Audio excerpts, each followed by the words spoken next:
Dibuang karena dianggap miskin. Aku tertawa puas saat datang ke nikahan mantan suami dan melihat istri barunya ternyata orang yang tak kusangka. Sebelum kita mulai lebih lanjut, yuk, tekan tombol suka, serta tombol subscribe agar tidak ketinggalan kisah menarik lainnya. Dan jangan lupa absen asal kota Bapak Ibu di kolom komentar. Semoga rezeki kita semua dilancarkan, kesehatan kita diberkahi, dan keluarga kita selalu harmonis dalam lindungannya. Amin. Wajah suamiku sore itu lebih kusut daripada baju yang belum disetrika seminggu. Fajar membanting pintu depan dengan tenaga yang cukup untuk membuat cicak di dinding jatuh karena kaget. Tas kerjanya dilempar begitu saja ke sofa. Nyaris menimpa toples kerupuk yang baru kusiapkan untuk teman nonton televisi. Biasanya, Fajar akan langsung berteriak minta kopi atau memarahi aku kalau rumah belum rapi. Tapi hari ini dia diam 1000 bahasa, persis patung selamat datang di perbatasan kota. Suara langkah kaki yang berat dan terburu-buru menandakan kedatangan ibu mertua, Bu Bariah, sang ratu drama di rumah ini. Dia muncul dari dapur sambil membawa kipas tangan. Mungkin kepanasan atau memang hobinya mengipasi masalah biar makin besar. Melihat anak kesayangannya duduk lemas dengan wajah pucat pasi, insting keibuannya langsung menyala. Tapi tentu saja dengan cara yang salah. Bukannya mengambilkan air minum, dia malah langsung memberondong pertanyaan dengan suara yang volumenya bisa membangunkan tetangga satu rukun tetangga. Fajar akhirnya buka mulut, dan kalimat yang keluar dari bibirnya sukses membuat jantungku seperti berhenti berdetak sebentar. Dengan suara bergetar menahan tangis, dia mengaku baru saja melakukan kesalahan yang sangat fatal. 200 juta rupiah, uang upah buruh panen sawit yang seharusnya dia bagikan besok pagi, sudah ludes tak bersisa. Alasannya sungguh klise dan membuat darahku mendidih. Dia kalah telak di meja judi. Katanya ingin menggandakan uang itu biar bisa beli mobil baru untuk ibunya. Tapi nasib berkata lain. Uang itu malah menguap tanpa jejak. Reaksi Bu Bariah sungguh di luar dugaan. Dia tidak memeluk anaknya atau memukulnya karena marah. Hal pertama yang dia lakukan adalah lari ke jendela depan dan menutup gorden rapat-rapat. Prioritas utamanya ternyata bukan nasib Fajar yang terancam penjara, tapi mulut tetangga yang pedasnya melebihi sambal terasi buatanku. Dia takut kalau Bu Tejo sebelah rumah dengar. Besok pagi satu komplek pasti sudah tahu aib ini dan gengsinya sebagai ibu dari seorang mandor besar akan hancur lebur. Masalahnya semakin runyam karena lusa akan ada pemeriksaan keuangan mendadak dari pusat. Pemilik pabrik, Pak Dharma, dikabarkan akan turun langsung memeriksa pembukuan karena ada laporan ketidakberesan. Fajar tahu betul watak Pak Dharma yang terkenal tegas dan tidak kenal ampun pada maling berdasi. Kalau uang 200 juta itu tidak kembali ke brankas dalam waktu 48 jam, Fajar bukan cuma dipecat secara tidak hormat, tapi bakal pindah tempat tidur ke balik jeruji besi yang dingin dan bau apek. Aku hanya duduk diam di sudut ruangan, memperhatikan dua manusia yang sedang panik ini. Lucu rasanya melihat Fajar ketakutan setengah mati pada Pak Dharma. Padahal kalau dia tahu siapa aku sebenarnya, dan apa hubunganku dengan Pak Dharma serta pabrik itu, mungkin dia akan sujud di kakiku sekarang juga. Tapi aku menahan diri. Bibirku terkunci rapat. Aku ingin melihat sejauh mana mereka akan bertindak. Apakah mereka akan jujur dan meminta maaf, atau justru mencari jalan pintas yang kotor. Bu Bariah mulai mondar-mandir di ruang tamu seperti setrika panas. Mulutnya komat kamit menyalahkan nasib, menyalahkan teman-teman Fajar yang mengajak judi, bahkan menyalahkan aku yang katanya pembawa sial karena sore ini masak sayur asem yang keasinan. Logika macam apa itu? Masak sayur asin bisa bikin uang 200 juta hilang? Tapi ya sudahlah. Berdebat dengan Bu Bariah itu sama seperti bicara dengan tembok, buang-buang tenaga dan bikin sakit kepala. Fajar kini bersimpuh di kaki ibunya, merengek seperti anak kecil yang mainannya hilang dicuri teman. Dia memohon agar ibunya mencarikan solusi, karena dia tidak mau dipenjara dan makan nasi jatah narapidana yang kerasnya minta ampun. Pemandangan ini sungguh menyedihkan sekaligus menggelikan.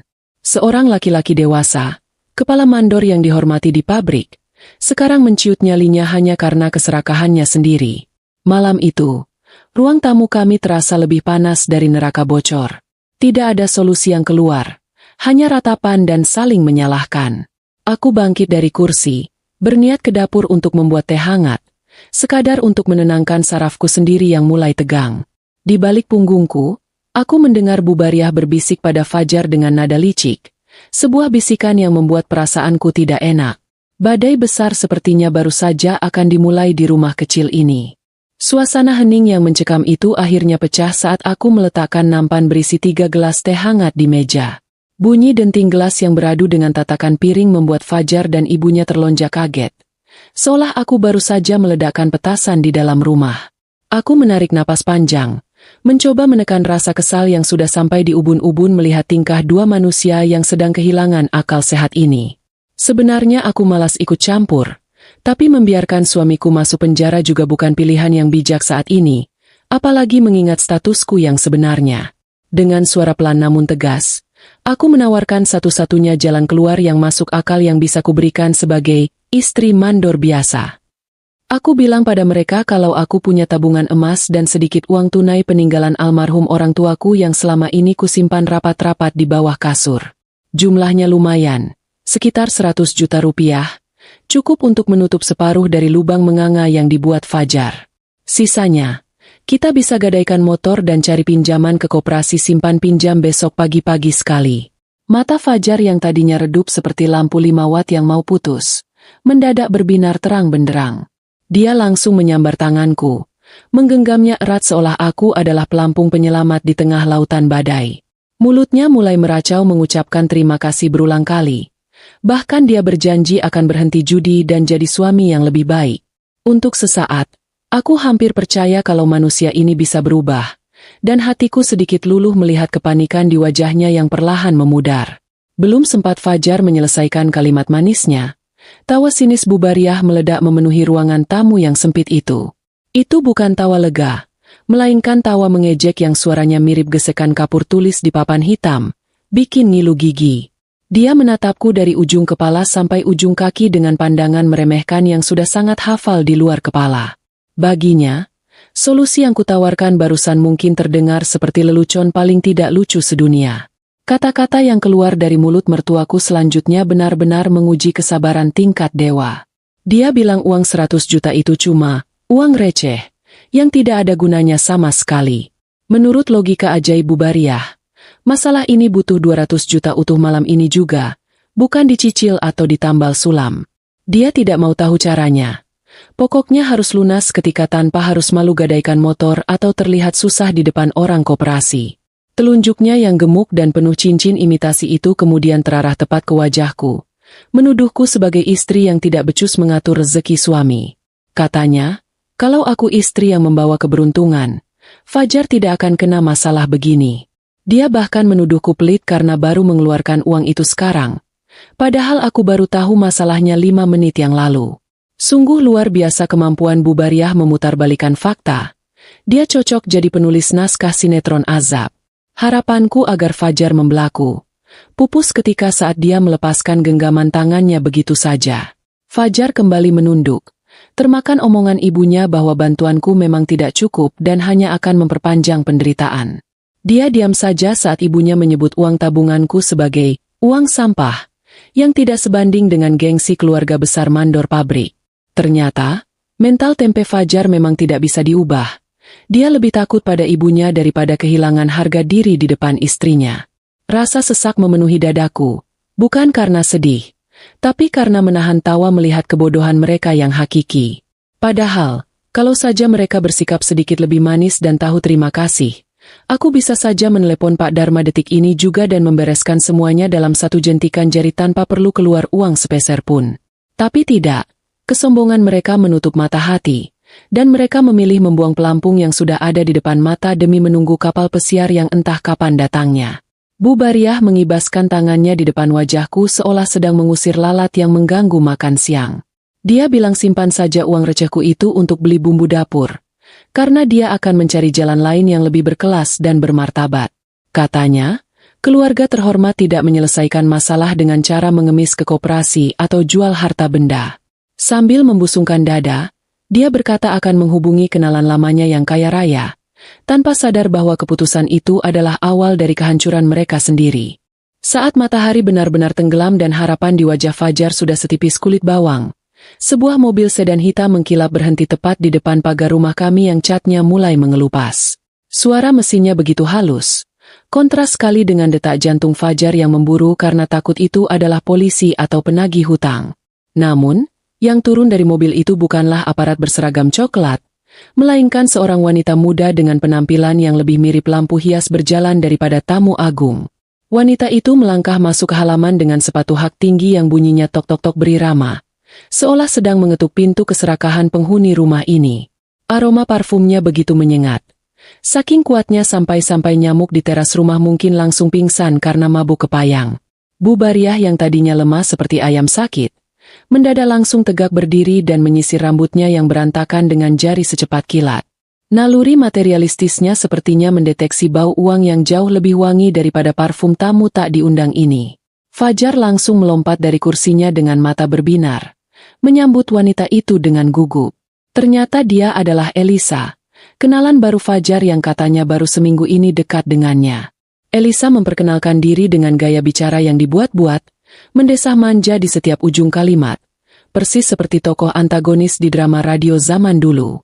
Dia mengaku sebagai putri tunggal Juragan Broto, tuan tanah paling kaya raya di kabupaten sebelah yang sawahnya sejauh mata memandang tidak habis-habis.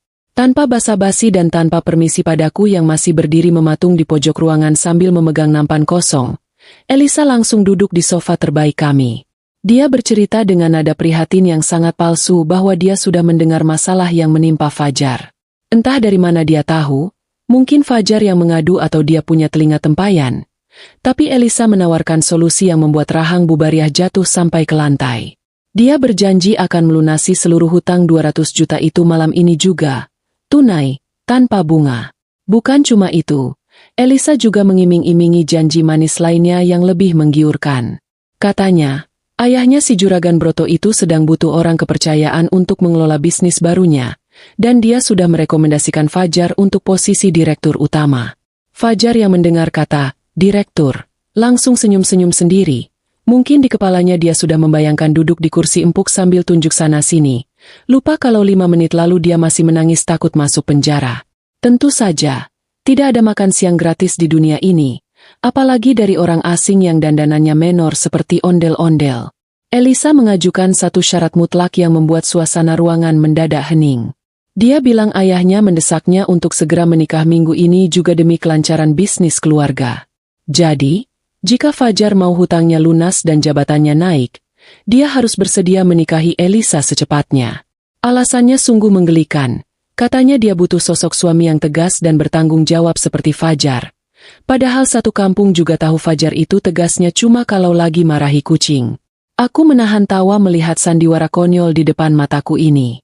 Sebagai orang yang berkecimpung di dunia bisnis perkebunan yang sebenarnya, aku tahu betul siapa Juragan Broto yang asli, dan beliau tidak punya anak perempuan seusia Elisa. Tapi dua manusia di depanku ini sudah dibutakan oleh kilau perhiasan imitasi yang dipakai Elisa. Gelang emas yang berderet di tangan Elisa itu kilaunya terlalu kuning dan mencolok, jelas sekali barang pasar malam, tapi di mata Bu Bariah, itu terlihat seperti berlian murni dari Afrika. Elisa melirik ke arahku sekilas dengan tatapan merendahkan, lalu kembali memusatkan perhatiannya pada Bu Bariah, mengipas-ngipas wajahnya dengan amplop tebal yang dia keluarkan dari tasnya. Bu Bariah menatap amplop itu seperti kucing melihat ikan asin segar. Di titik ini, aku sadar bahwa keberadaanku di ruangan ini sudah dianggap seperti debu di atas meja, tidak terlihat dan siap untuk disingkirkan kapan saja demi menyambut tamu agung pembawa harta karun palsu ini. Suasana di ruang tamu berubah menjadi sidang pengadilan dadakan, di mana palu hakimnya dipegang erat oleh keserakahan Bu Bariah. Elisa, dengan kepandaian akting yang patut diacungi jempol, melempar bom waktu ke tengah-tengah kami. Dia bilang ayahnya, si Juragan Broto fiktif itu, adalah orang yang sangat memegang teguh adat istiadat dan tidak akan sudi punya menantu yang masih terikat masa lalu. Jadi pilihannya sederhana saja buat Fajar.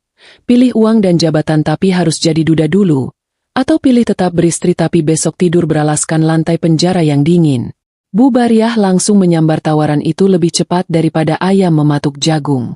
Tanpa memberi Fajar waktu untuk bernapas atau sekadar menimbang rasa kemanusiaan, dia langsung berdiri berkacak pinggang di hadapanku. Matanya melotot seolah mau lompat keluar dari kelopaknya, menatapku bukan sebagai menantu yang sudah 3 tahun mengurusnya, melainkan sebagai kotoran yang menempel di sepatu mahalnya. Bagi Bu Bariah, Aku tiba-tiba berubah menjadi tembok besar yang menghalangi jalan tol menuju kekayaan 7 turunan. Teriakan Bubariah malam itu benar-benar memekakan telinga. Dia mendesak Fajar untuk menceraikanku detik itu juga.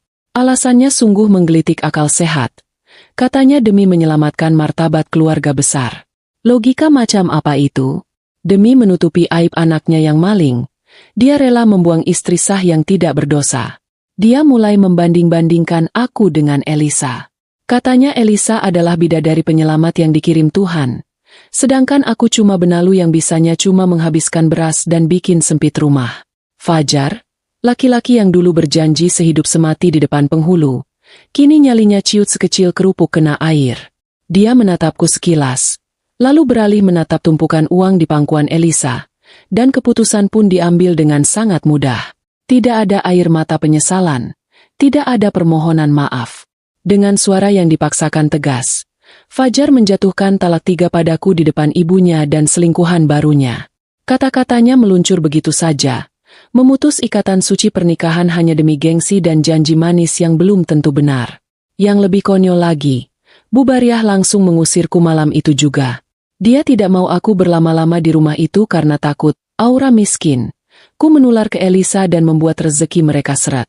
Dia memerintahkan aku untuk pergi hanya dengan baju yang melekat di badan. Dompetku disita. Ponselku hampir saja diambil kalau aku tidak cepat-cepat memasukkannya ke saku celana. Mereka benar-benar memperlakukanku seperti sampah yang harus dibuang ke tempat pembuangan akhir sebelum truk sampah lewat. Aku menatap wajah-wajah di hadapanku satu persatu. Fajar yang menunduk pengecut. Elisa yang tersenyum menang sambil memilin rambutnya. Dan Bubariah yang napasnya memburu karena terlalu bersemangat mengusirku. Bukannya sedih, ada rasa lega yang aneh menyelinap di hatiku. Talak Fajar barusan justru membebaskanku dari sandiwara panjang menjadi istri mandor yang gajinya pas-pasan tapi gayanya selangit. Tanpa banyak bicara, aku melangkah keluar menuju pintu depan. Langit malam itu gelap gulita, persis seperti masa depan mantan suami dan mertuaku yang tidak mereka sadari. Sebelum menutup pintu, aku sempat mendengar Bubariah tertawa girang sambil berkata pada Elisa bahwa sekarang rumah ini sudah bersih dari hama. Aku tersenyum tipis di kegelapan teras, menahan tawa geli membayangkan betapa terkejutnya mereka nanti saat tahu bahwa hama yang mereka buang ini sebenarnya adalah pemilik tanah tempat rumah mereka berdiri. Kaki aku melangkah ringan meninggalkan halaman, siap menyusun rencana untuk memberi mereka pelajaran berharga yang tidak akan pernah diajarkan di bangku sekolah manapun. Urusan administrasi di negeri ini memang ajaib.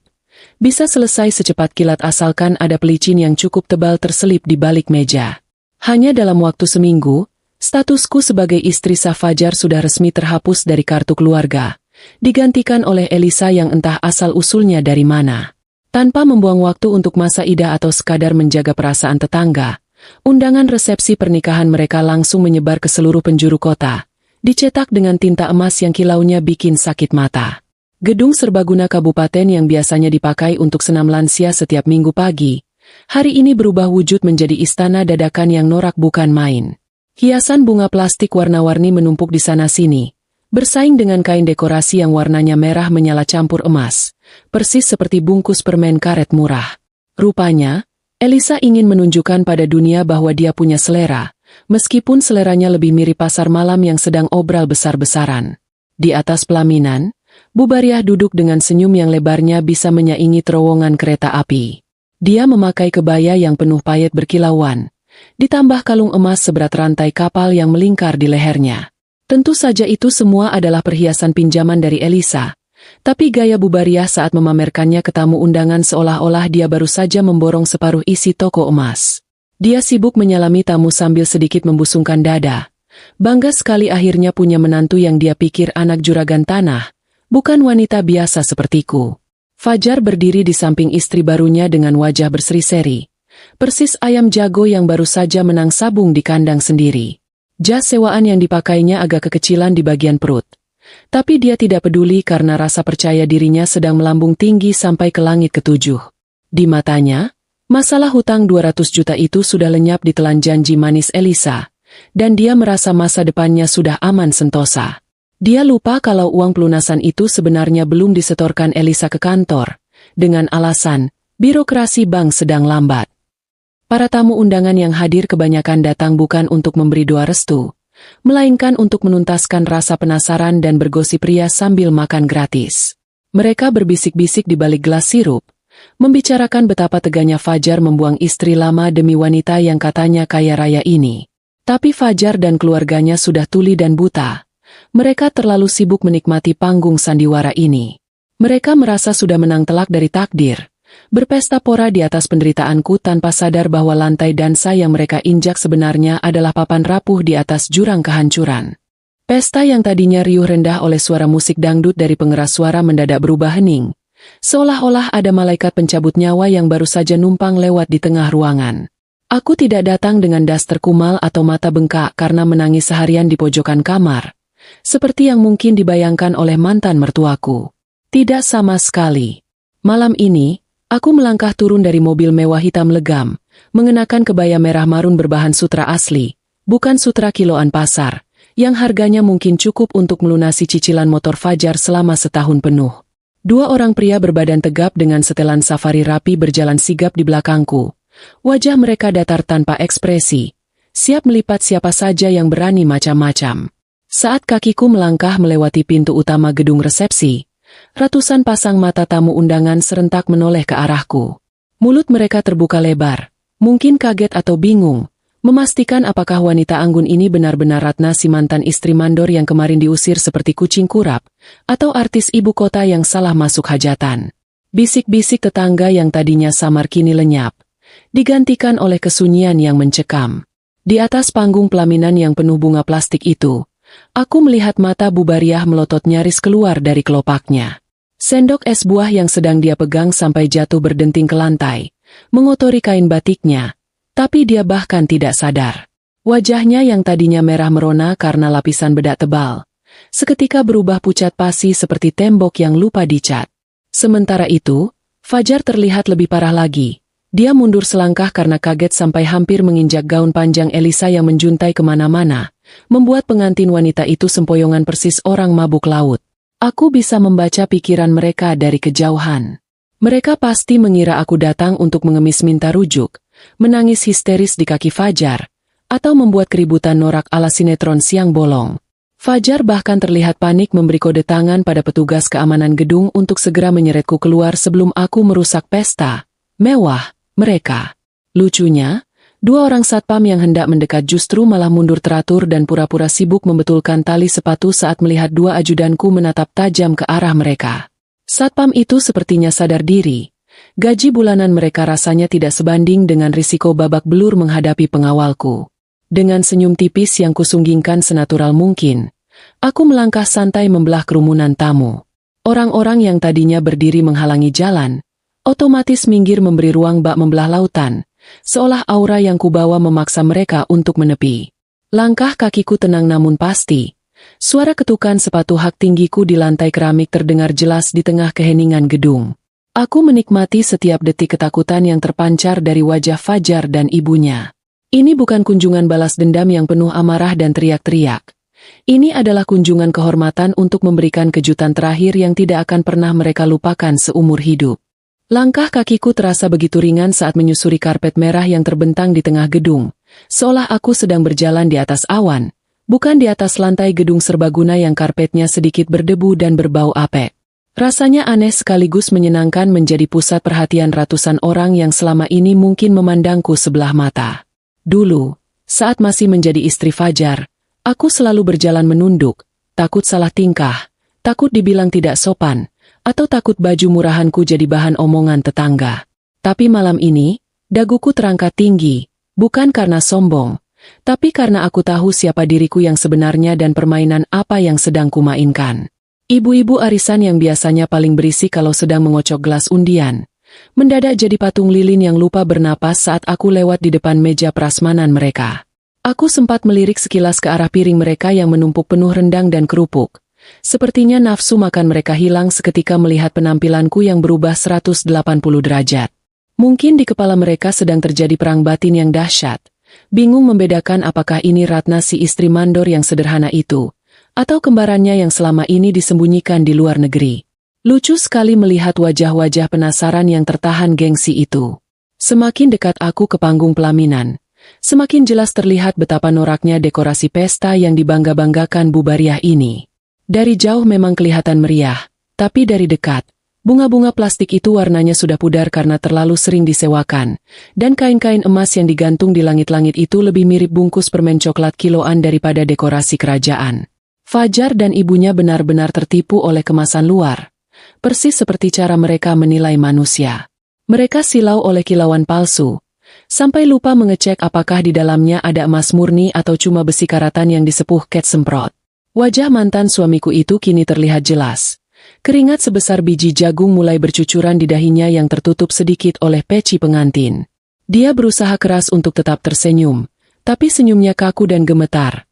Persis orang yang sedang menahan sakit perut karena kebanyakan makan sambal tapi tidak bisa ke belakang. Matanya bergerak liar, melirik ke kanan dan kiri, mungkin mencari celah untuk kabur atau berharap lantai panggung tiba-tiba terbuka dan menelannya bulat-bulat. Kasihan sekali Fajar. Di hari yang seharusnya menjadi momen paling membahagiakan dalam hidupnya, dia malah terlihat seperti terdakwa yang sedang menunggu vonis hakim. Bu Bariah, di sisi lain, masih berusaha mempertahankan sisa-sisa wibawanya yang sudah compang-camping. Dia berdiri tegak sambil membusungkan dada. Tangannya mencengkeram lengan kursi pelaminan begitu erat sampai buku-buku jarinya memutih. Tatapan matanya tajam menghujam ke arahku, seolah ingin membakarku hidup-hidup dengan api kemarahannya. Mungkin dalam hatinya dia sedang merapal mantra pengusir setan, berharap aku tiba-tiba lenyap menjadi asap. Sayangnya, Bu, aku ini manusia tulen, dan aku datang bukan untuk merusak pestamu dengan cara kasar, tapi untuk merayakannya dengan cara yang paling unik. Dua orang petugas keamanan gedung yang tadi sempat ragu-ragu, akhirnya mencoba mendekatiku lagi atas kode mata panik dari Fajar. Namun, langkah mereka terhenti seketika saat dua pengawal pribadiku, Pak Budi dan Pak Santo, hanya perlu menoleh sedikit dan memberikan tatapan, "Jangan macam-macam atau tulangmu patah." Tanpa perlu kata-kata, kedua satpam itu langsung pura-pura sibuk membetulkan tali pembatas antrean tamu, membiarkan aku melenggang bebas tanpa hambatan menuju tangga pelaminan. Sungguh pemandangan yang menggelikan, melihat bagaimana keberanian bisa ciut hanya karena kalah aura dan postur tubuh. Aku menaiki anak tangga panggung satu persatu dengan tempo yang sengaja kulama-lamakan, menikmati setiap detak jantung Fajar yang mungkin sekarang sudah berpacu seperti kuda balap. Suara hak sepatuku yang mengetuk lantai panggung kayu terdengar begitu nyaring di telinga mereka, seperti hitungan mundur bom waktu yang siap meledak. Saat aku akhirnya berdiri sejajar dengan mereka di atas panggung, jarak kami hanya tinggal 2 meter, tapi rasanya seperti ada jurang pemisah yang sangat dalam antara nasibku dan nasib mereka. "Mau apa kamu kesini, heh?" Suara Bu Bariah mendesis tajam, rendah tapi penuh bisa, berusaha agar tidak terdengar oleh tamu yang duduk di barisan depan. "Kamu mau mengemis minta balik? Atau mau bikin malu keluarga saya? Sadar diri, Ratna. Kamu itu sudah dibuang. Jangan jadi sampah yang balik lagi ke tempat sampah." Kata-katanya sungguh pedas, tapi anehnya, kali ini tidak terasa sakit sama sekali di hatiku. Justru terdengar seperti gonggongan anjing kecil yang tidak punya gigi, berisik tapi tidak berbahaya. Aku tidak langsung menjawab ocehan Bu Bariah. Mataku justru beralih menatap sosok pengantin wanita yang duduk di sebelahnya. Elisa, atau siapapun nama aslinya, menunduk dalam-dalam, menyembunyikan wajahnya di balik buket bunga plastik.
tik yang dipegangnya. Tubuhnya gemetar hebat. Sampai-sampai hiasan kepala yang dia pakai ikut bergoyang-goyang lucu. Gaun pengantinnya yang dari jauh terlihat mewah. Kini terlihat jelas detail aslinya di mataku yang tajam. Jahitannya kasar. Banyak benang yang keluar di sana-sini. Dan payet-payetnya ditempel asal-asalan menggunakan lem tembak. Angkat wajahmu, Nyonya Direktur. Ucapku pelan namun tegas. Suaraku cukup terdengar oleh mereka bertiga di atas panggung. Fajar tersentak kaget mendengar nada bicaraku yang berubah total. Dari Ratna si istri penurut menjadi sosok yang mengintimidasi. Perlahan, dengan sangat terpaksa, Elisa mengangkat wajahnya. Saat mata kami bertemu, saat itulah pertahanan diriku runtuh seketika. Bukan, aku tidak menangis. Aku juga tidak marah. Yang terjadi justru sebaliknya. Saat aku melihat wajah itu dengan jelas di bawah sorotan lampu panggung yang terang benderang, ingatan 3 bulan lalu langsung membanjiri kepalaku. Wajah itu, hidung itu, bahkan tahi lalat di dagu itu. Aku kenal betul siapa dia. Dia adalah wanita yang pernah kutangkap basah sedang menyembunyikan sendok perak ke dalam kutang di dapur rumah induk perkebunanku. Sebuah ledakan tawa yang tak tertahankan tiba-tiba menyembur keluar dari mulutku. Hahaha. Tawaku pecah, menggelegar memenuhi ruangan gedung yang hening. Aku tertawa begitu keras, begitu lepas. Sampai-sampai aku harus memegangi perutku yang terasa kram. Ini bukan tawa dibuat-buat. Ini tawa murni karena geli yang luar biasa. Bagaimana bisa dunia ini begitu sempit dan skenarionya begitu konyol? Fajar, lelaki yang membuangku karena ingin istri kaya raya anak juragan, ternyata menikahi bekas asisten rumah tanggaku yang dipecat karena kleptomania alias hobi mencuri barang-barang kecil. Tawaku makin menjadi-jadi saat melihat ekspresi bingung Fajar. Dia menatapku seolah aku sudah gila karena stres dicerai. Tamu-tamu undangan di bawah sana mulai berbisik riuh. Mereka mungkin mengira aku sedang kesurupan atau tertawa dalam tangis saking sakit hatinya. Padahal, demi Tuhan, ini adalah komedi paling lucu yang pernah kutonton secara langsung, dan tiketnya gratis pula. Kenapa tertawa? Diam kamu, bentak Bubariah. Wajahnya merah pada menahan malu. Dia bangkit dari kursinya, hendak menampar pipiku. Tapi gerakannya terhenti di udara saat melihat sorot mataku yang masih basah karena air mata tawa. Kamu gila ya? Stres kamu karena miskin? Jangan bikin malu di acara anakku. Aku berusaha menghentikan tawaku, menarik napas panjang berulang kali sambil menyeka sudut mataku dengan jari yang lentik. Aduh, maaf, Bubariah. Hahaha, saya benar-benar tidak tahan. Ucapku terbata-bata di sela sisa tawa. Ibu bilang tadi apa? Bidadari penyelamat? Putri Juragan Broto? Hahaha. Fajar maju selangkah, mencoba terlihat berwibawa meski lututnya gemetar. Ratna, cukup. Kalau kamu datang cuma buat mengacau, lebih baik kamu pergi. Jangan hina istriku, dia wanita terhormat, jauh lebih berkelas dari kamu. Belanya dengan suara lantang, mungkin berharap tamu undangan simpati padanya. Mendengar kata, terhormat, keluar dari mulut Fajar untuk membela Elisa, rasa geliku makin memuncak. Betapa ironisnya hidup ini. Fajar membela maling sendok mati-matian dan menghina pemilik pabrik tempatnya bekerja. Kalau saja kebodohan bisa dijual, Fajar pasti sudah jadi miliarder nomor 1 di dunia. Aku menatap Elisa lekat-lekat. Wanita itu kini wajahnya pucat pasi, lebih putih dari bedak tebal yang dipakainya. Dia tidak berani menatap mataku. Matanya liar mencari jalan keluar, persis seperti tikus yang terpojok oleh kucing. Dia tahu, aku tahu, dan dia tahu. Tamatlah riwayat sandiwaranya malam ini. Fajar. Ujarku sambil menggeleng-gelengkan kepala. Nadaku berubah menjadi seperti guru TK yang sedang menasihati murid yang makan lem kertas. Kamu itu lucu sekali, Mas. Saking ngebetnya pengen kaya instan. Mata kamu jadi rabunnya?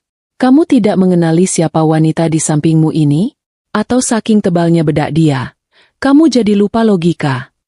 Bubariah menyambar mikrofon dari meja akad yang ada di samping pelaminan.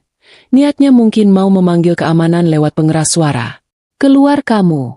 Satpam. Seret wanita gila ini keluar.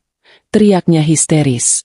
Suaranya memantul di dinding gedung, membuat suasana makin kacau.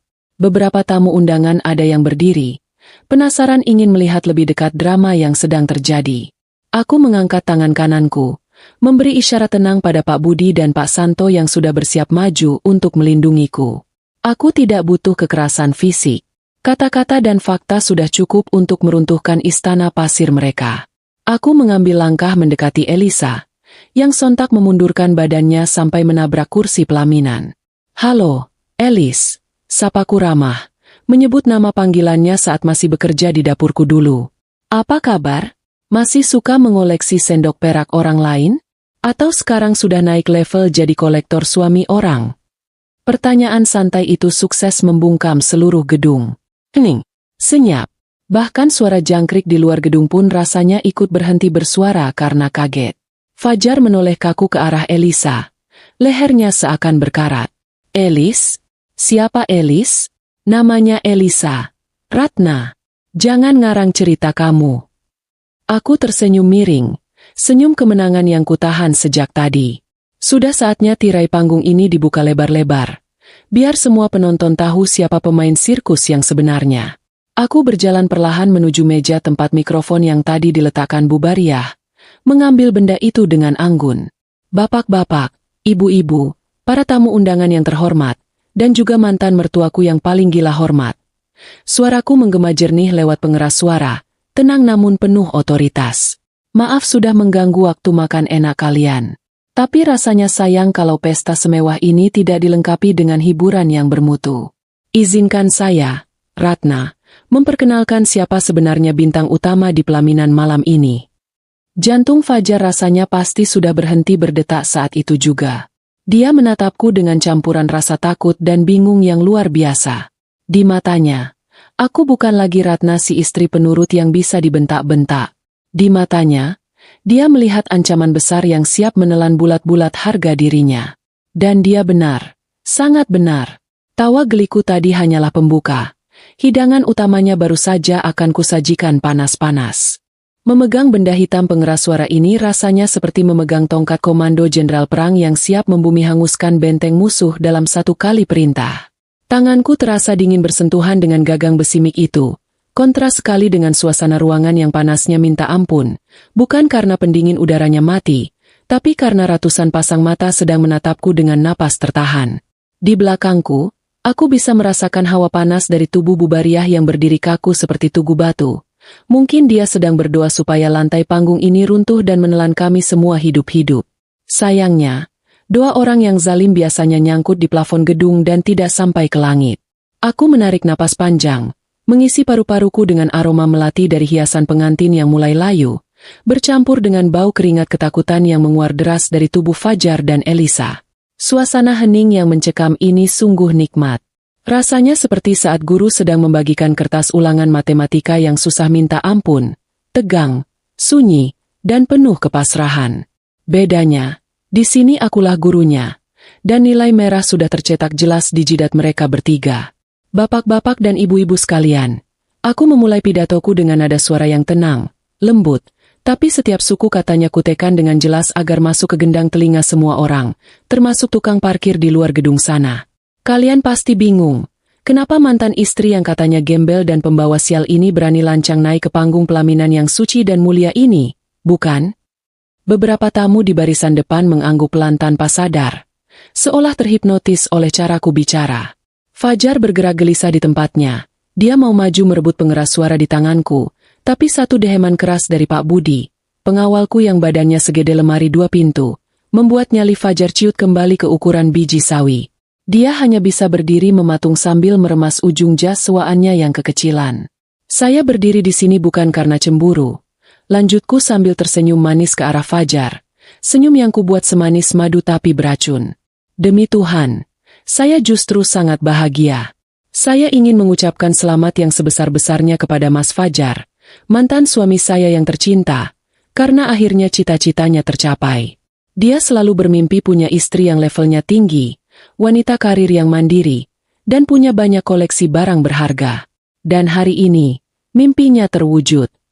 Bu Bariah mulai terlihat bingung. Alisnya yang digambar tebal seperti lintah itu berkerut dalam. Mungkin dia berpikir aku sudah gila atau mendadak jadi baik hati. Dia bahkan sempat sedikit membusungkan dadanya lagi, merasa bahwa ucapanku barusan adalah pengakuan kekalahan. Ah, Bu Bariah, betapa polos dan mudahnya dirimu dibuai angin surga sebelum diterjang badai topan. Aku memutar tubuhku menghadap Elisa, wanita yang kini menunduk begitu dalam sampai-sampai dagunya nyaris menyentuh dada. Ayo dong, Tuan Putri, jangan malu-malu. Tunjukkan wajah cantikmu pada para tamu. Mereka berhak tahu siapa bidadari yang berhasil menggeser posisi saya hanya dalam waktu 1 minggu. Karena Elisa tidak mau bergerak, aku melangkah mendekat dan dengan gerakan cepat namun halus, aku menyibakkan sedikit rangkaian bunga melati yang menutupi sebagian wajahnya.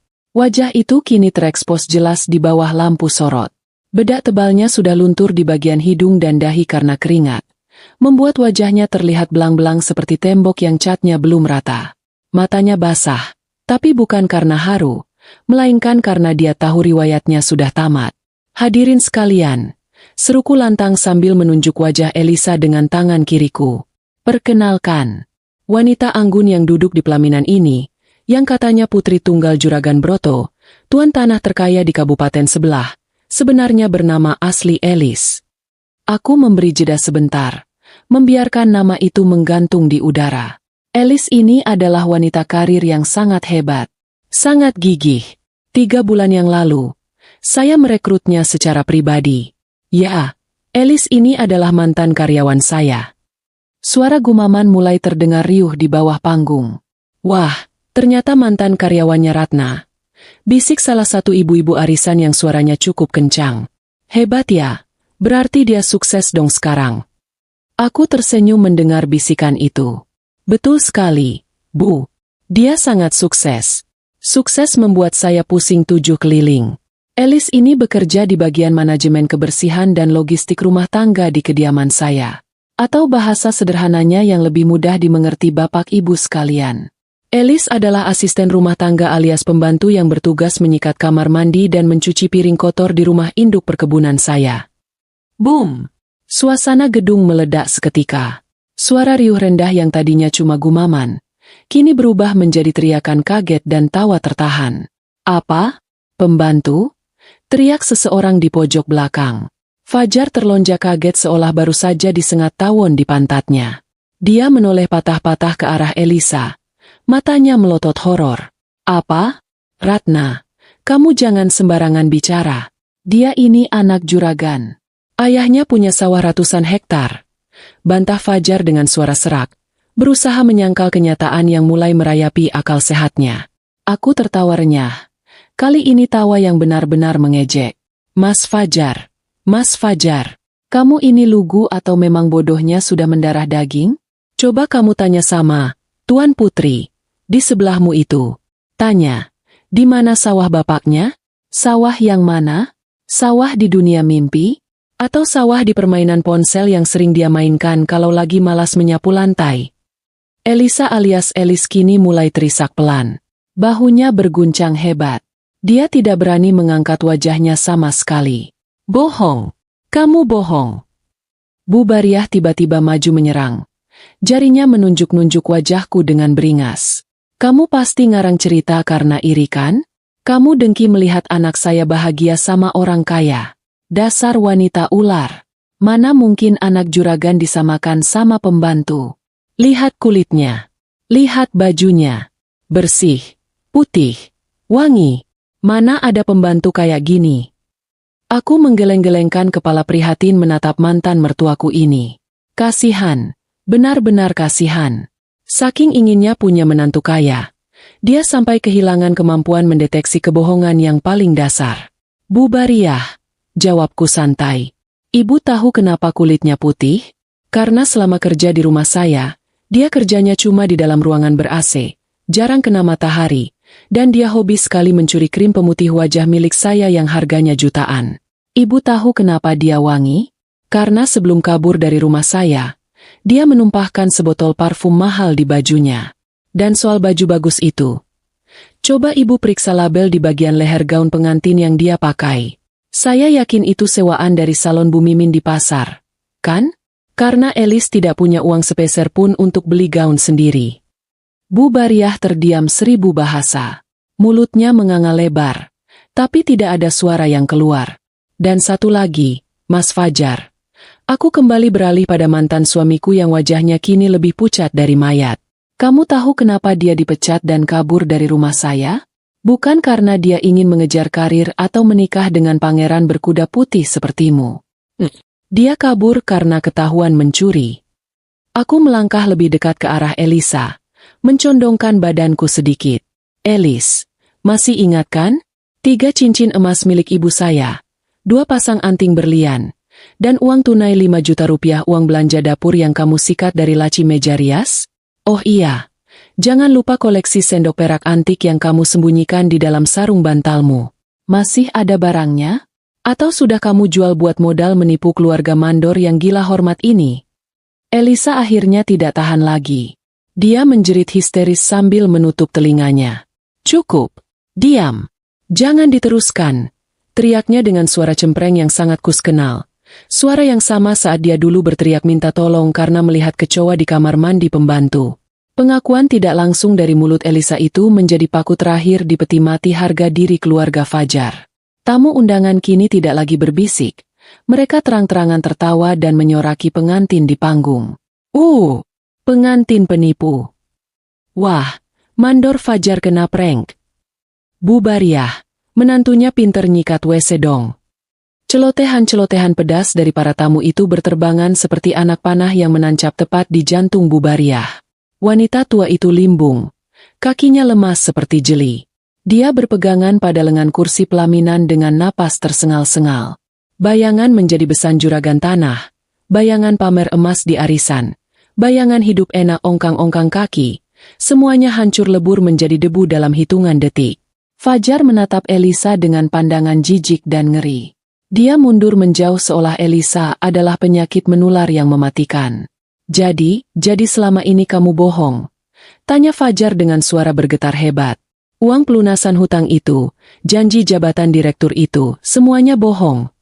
Elisa mengangkat wajahnya yang kini berantakan oleh air mata dan ingus. Riasan matanya yang luntur membuat dia terlihat seperti hantu di film horor murahan. Maafkan aku, Mas.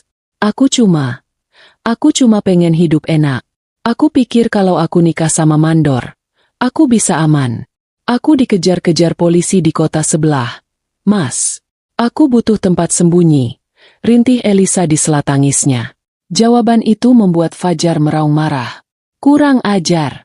Dasar penipu. Kamu hancurkan hidup saya.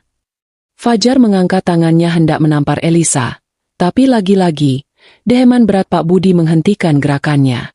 Fajar sadar dia tidak bisa berbuat apa-apa di bawah pengawasan pengawalku. Aku kembali berbicara lewat pengeras suara, menikmati setiap detik kehancuran mereka. Nah, bapak-bapak, ibu-ibu, sudah jelaskan sekarang? Drama, Putri Juragan yang tertukar. Ini resmi tamat dengan I-rating I yang sangat memalukan. Pelajaran buat kita semua. Kalau mau cari mantu, dilihat dulu bibit bebet bobotnya.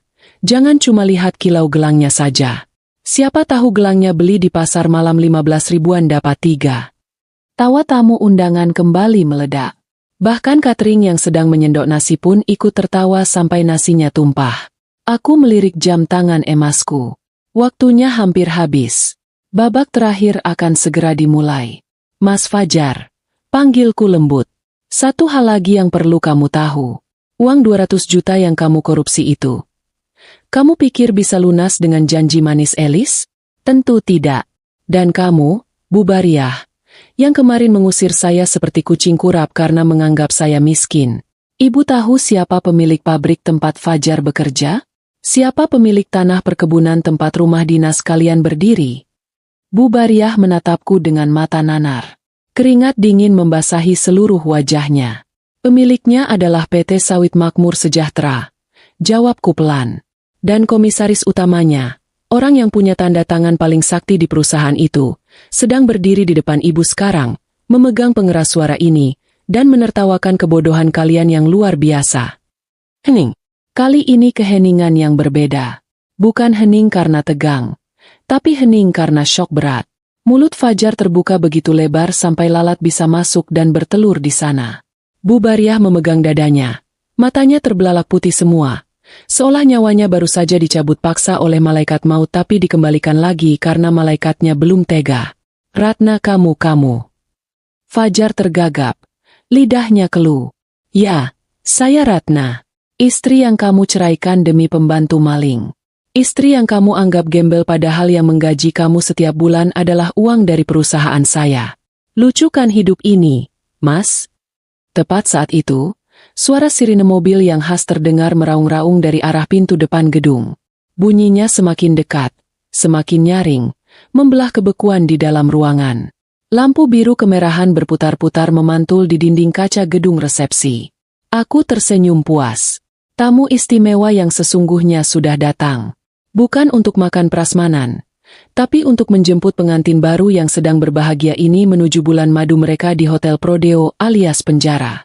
Aku meletakkan pengeras suara itu kembali ke meja dengan gerakan anggun. Selamat menikmati hidangan penutupnya, Mas Fajar, Bu Bariah. Saya pamit undur diri dulu. Ada urusan bisnis yang lebih penting daripada menonton sirkus badut di sini. Aku berbalik badan, membelakangi pelaminan yang kini terasa seperti neraka bagi penghuninya. Di belakangku, aku mendengar suara langkah sepatu bot berat milik polisi yang berlari masuk, diikuti oleh suara teriakan panik Elisa dan raungan penyesalan Fajar yang terlambat. Pesta ini benar-benar berakhir dengan sangat meriah. Jauh lebih meriah dari yang pernah dibayangkan oleh Bu Bariah dalam mimpi terliarnya sekalipun. Raungan sirine mobil polisi yang berhenti tepat di depan lobi gedung resepsi terdengar seperti nyanyian kematian bagi pesta konyol ini. Lampu strobo berwarna biru dan merah memantul-mantul di dinding kaca, menciptakan efek disko yang mengerikan bagi Fajar dan keluarganya. Tamu undangan yang tadinya sibuk menertawakan pengantin di panggung, kini membelah kerumunan dengan cepat, memberi jalan bagi rombongan petugas berseragam coklat yang melangkah masuk dengan wajah garang. Di antara para polisi itu, berjalan seorang pria parubaya dengan kemeja batik lengan panjang yang sangat kukenal, Pak Dharma, pemilik pabrik tempat Fajar bekerja yang juga bawahan kepercayaanku. Melihat kedatangan bos besarnya dikawal polisi, wajah Fajar yang sudah pucat kini berubah menjadi abu-abu. Lututnya benar-benar menyerah. Dia ambruk terduduk di lantai panggung, persis di samping Elisa yang sedang sibuk menyeka ingus dengan ujung gaun pengantin suaannya. Pemandangan ini sungguh menyedihkan sekaligus memuaskan. Dua orang yang merasa paling hebat sedunia setengah jam yang lalu, kini tak lebih dari dua onggok daging tak berdaya yang sedang menunggu nasib. Fajar. Suara Pak Dharma menggelegar tanpa perlu pengeras suara. Wibawanya sebagai pemimpin pabrik membuat nyali Fajar menciut sampai ke titik nol. Kamu pikir bisa lari dari tanggung jawab setelah menggelapkan uang upah buruh? Kamu pikir saya tidak tahu akal bulusmu memalsukan laporan keuangan demi gaya hidup mewah ibumu ini? Fajar gemetar hebat. Tangannya terangkat setengah memohon. Pak Dharma, ampun. Pak, saya hilaf. Tolong jangan penjarakan saya. Pak, saya janji akan ganti. Istri baru saya maksud saya. Wanita ini katanya kaya. Dia bilang mau bayar. Fajar menunjuk Elisa dengan jari telunjuk yang gemetar. Masih mencoba melempar kesalahan pada orang lain. Pak Dharma mendengus kasar. Tatapannya penuh rasa jijik. Jangan mimpi. Wanita di sebelahmu itu juga penipu ulung yang sedang dicari polisi di 3 kota berbeda atas kasus penipuan bermodus anak pejabat dan pencurian perhiasan.